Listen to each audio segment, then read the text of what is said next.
Tenemos como invitado en esta parte de nuestro programa a César Pérez Vivas.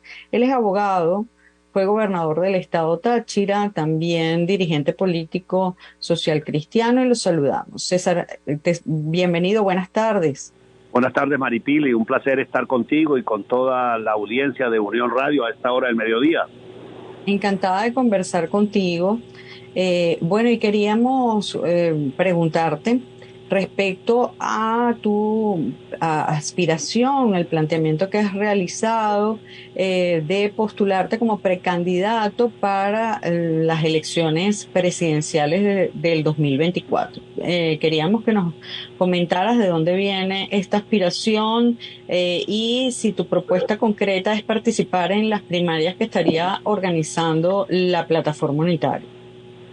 Muchas gracias, Maripile. Efectivamente, he decidido colocar mi nombre en el debate público nacional con miras a preparar una alternativa democrática que promueva el cambio y derrote al gobierno de Nicolás Maduro en las elecciones del 2024. Y en ese sentido estoy proponiendo una concertación ciudadana, es decir, un acuerdo de los ciudadanos que se expresen a través de una consulta democrática, o vale decir unas elecciones primarias de toda la sociedad democrática, y escoger un proyecto de gobernabilidad, de Estado democrático y un liderazgo, una candidatura que la encarne para poder recuperar la vigencia plena de la democracia en Venezuela, reconstruir el tejido social, la familia, la economía, y poder devolverle a los ciudadanos venezolanos la calidad de vida que este gobierno de Maduro le ha privado y le ha confiscado. De modo que estoy en pleno movimiento por el país, presentando mi precandidatura para esas primarias y con el espíritu de contribuir a la unión de la sociedad venezolana. En este momento, la cantidad de personas que han manifestado su interés de ser precandidatos para estas elecciones primarias de la oposición es increíble. O sea, estamos hablando de decenas de personas, 30, 40 personas que ya han dicho que quieren ser precandidatos en estas elecciones primarias y que aspiran a ser el abanderado de los sectores opositores, o por lo menos de esa parte de la oposición, del sector de la plataforma unitaria, en las elecciones presidenciales 2024. Hacer unas elecciones primarias con tanta cantidad de candidatos, ya comenzando por ahí, es complejo. Y luego ponerse de acuerdo si definitivamente llegaran a escoger un candidato, pues también va a ser un poco complicado, especialmente porque hay sectores de la oposición que parecieran no estarían dispuestos a asumir las condiciones que la plataforma unitaria está planteando con estas primarias. ¿Tú no crees que es una debilidad de la oposición tener tantos candidatos? Y complemento esta pregunta con otra que quizás puedes responder al mismo tiempo, y es, ¿por qué una persona que participe en estas elecciones primarias, que vaya a votar en estas elecciones primarias, tendría que votar por César Pérez Viva y no por cualquiera otro de los 30, 40 candidatos que se están proponiendo? Bueno, el tema tiene diversas aristas, Maripile. En primer lugar, yo considero que la consulta democrática no puede ser exclusivamente de los miembros de la plataforma, lo cual no significa que la plataforma o los grupos que la integran participen. Yo no estoy en la plataforma.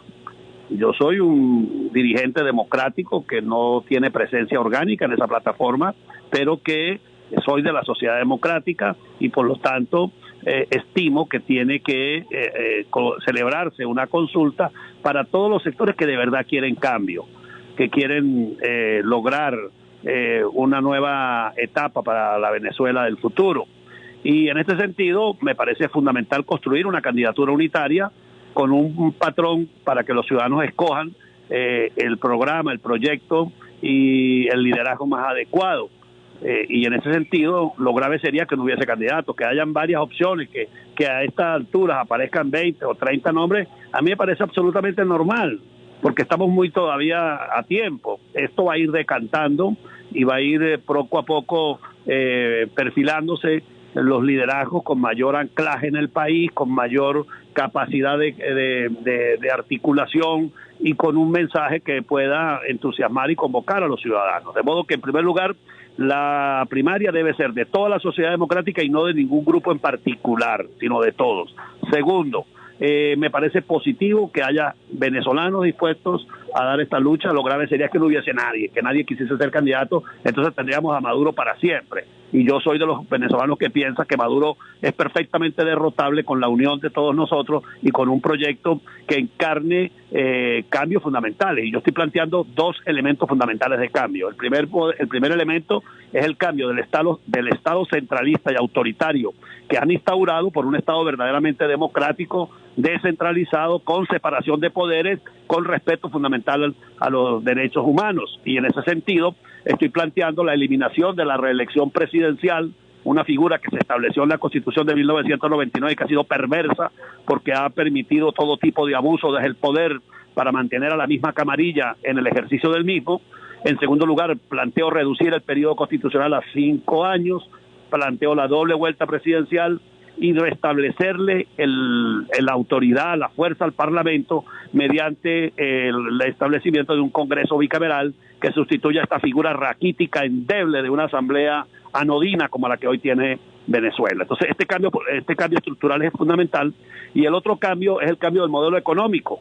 Una economía estatizada, una economía donde el Estado es el dueño de los medios de producción, una economía que se ha vuelto oscura y mafiosa, tiene que darle paso a una economía de mercado, a una economía donde se respete la propiedad privada, donde el país se abra las inversiones, que haya seguridad jurídica y transparencia en los procesos económicos. Es fundamental para incrementar la producción, incrementar el Producto Interno Bruto y de esta manera empezar a atender las demandas sociales que son muy graves en estos tiempos del madurismo en Venezuela. Entonces, estos dos elementos son fundamentales y además una línea transversal que es el rescate de la moral en el ejercicio de la política, porque lamentablemente Venezuela se ha convertido en un territorio para todo tipo de pillaje y no se castiga bajo ninguna circunstancia la corrupción que galopa en toda la sociedad venezolana.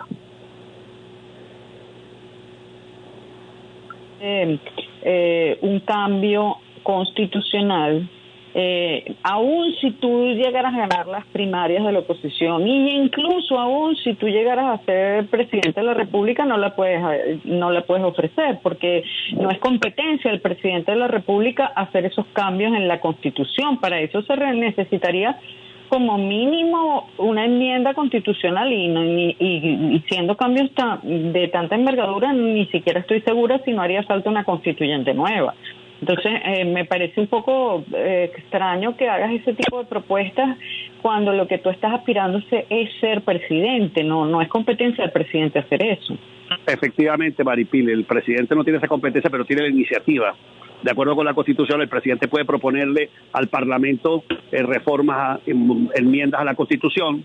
El presidente puede solicitar la convocatoria de una asamblea constituyente. El presidente puede llegar a acuerdos con el Parlamento para lograr cambios. Lo importante es un liderazgo que pueda tener claro el objetivo. De modo que yo sí estoy plenamente decidido a impulsar un cambio de este modelo político que ha sido un fracaso absoluto para Venezuela, de este modelo económico que ha sido un fracaso, y como líder que voy a ser de la sociedad democrática y luego del país cuando gane las elecciones en el 2024, tendrán en mí a un promotor fundamental de la democratización de una estructura de poder militarista, centralista, autoritario que se consagró y que está consagrada en esta Constitución de 1999. Ahora, fíjate una cosa. Lo que está ahorita en puerto es una elección primaria de los sectores de la oposición. Todavía no está planteada la elección presidencial. Bueno, todo el mundo sabe que va a ser en el 2024, pero digamos, todavía queda mucha agua que correr por debajo de los puentes para llegar hasta ahí. Entre otras cosas, que la oposición decida quién o quiénes van a ser sus candidatos. Del lado del gobierno pareciera estar bastante claro que van a repetir con Maduro, pero del lado de la oposición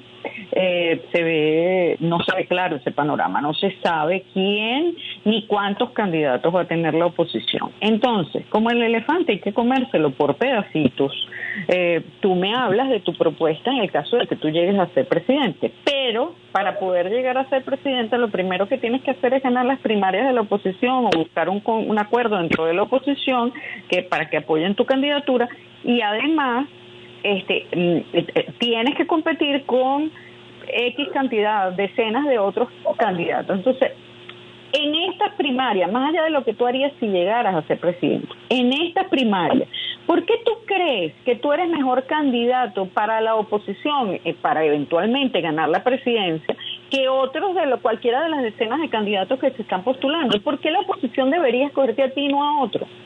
Fíjate que a mí no me corresponde autocalificarme si soy el mejor o el peor. Yo estoy planteándole al país, a la sociedad venezolana, un cambio profundo, y para eso se necesita un candidato de la oposición que lo encarne. Entonces, mi primer mensaje a todos los venezolanos que quieren cambio es que les presento mi propuesta, les presento mi nombre, mi trayectoria, mi modesta hoja de servicio para que la evalúe. Cada ciudadano va a tomar un juicio, una evaluación de cuáles son las opciones que tiene al frente y qué hoja de ruta le proponen ellos para el país.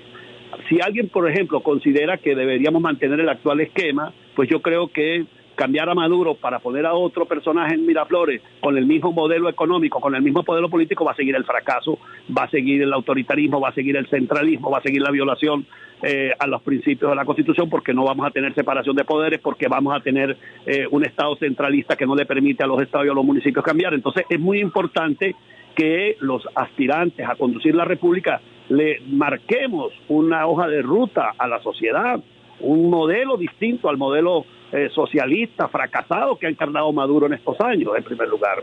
Y en segundo lugar, nosotros sí estamos convencidos que vamos a tener una candidatura unitaria, porque la va a escoger la gente, candidato único, un solo candidato no vamos a tener, porque aquí va a meter la mano Maduro y va a promover opciones y las va a disfrazar, como ocurrió en Barinas, por ejemplo, en enero de este año, cuando presentaron algunos nombres para confundir a la opinión pública, pero el pueblo de Barinas supo dónde estaba la unidad y ahí votó la sociedad barinesa.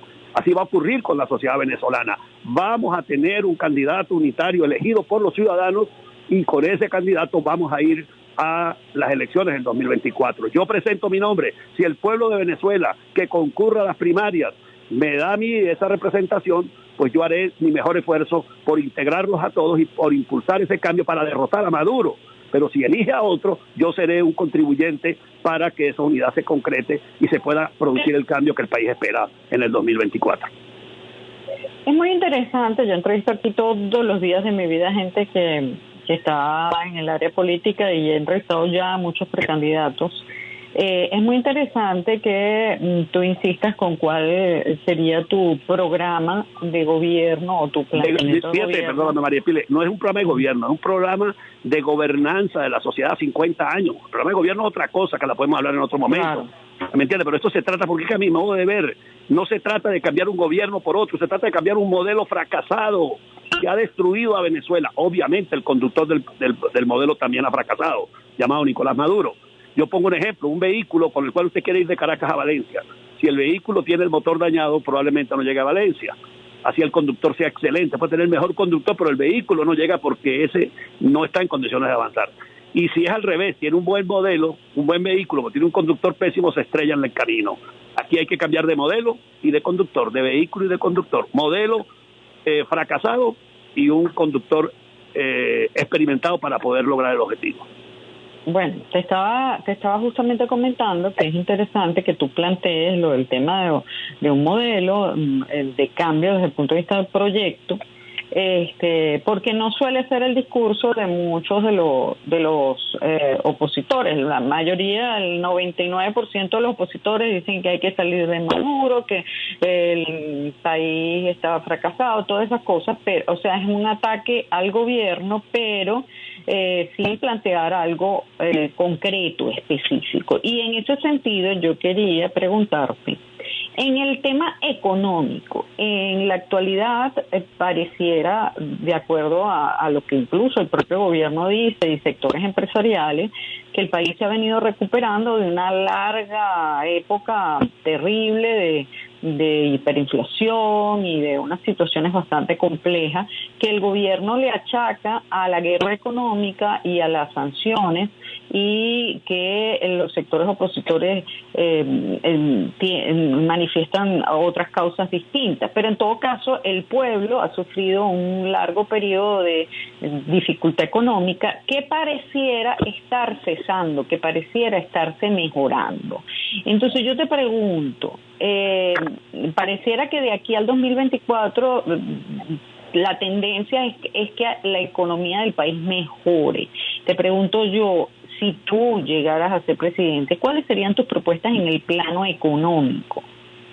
Mira, Maripile, fundamentalmente hay que ir a fondo en el cambio del modelo económico, porque ahora han habido ciertas aperturas fruto de la grave situación a la que condujo el modelo estatista socialista que empezó el presidente Chávez y que ha continuado Maduro. La realidad económica, el fracaso rotundo, la forma como saquearon a Venezuela es lo que ha generado la obligación de tener que aceptar, por ejemplo, que el dólar circule. No es porque ahora en el gobierno han legalizado el dólar o han hecho un convenio entre la Reserva Federal de Estados Unidos y el Banco Central. No, es que la realidad económica les impuso el dólar en Venezuela o el peso en la frontera, por ejemplo. Es la realidad la que los ha obligado. Es como cuando uno no tiene más remedio que salir por una calle porque no hay otra salida sino esa, por ahí salió y por ahí le ha tocado que caminar al gobierno. Entonces tenemos que ir a una economía de mercado con reglas claras. Hay que derogar toda esa legislación de economía comunal, de regulación de precios y salarios que tiene el régimen, es decir, ir realmente a una apertura económica donde la inversión privada y la propiedad privada sea respetada.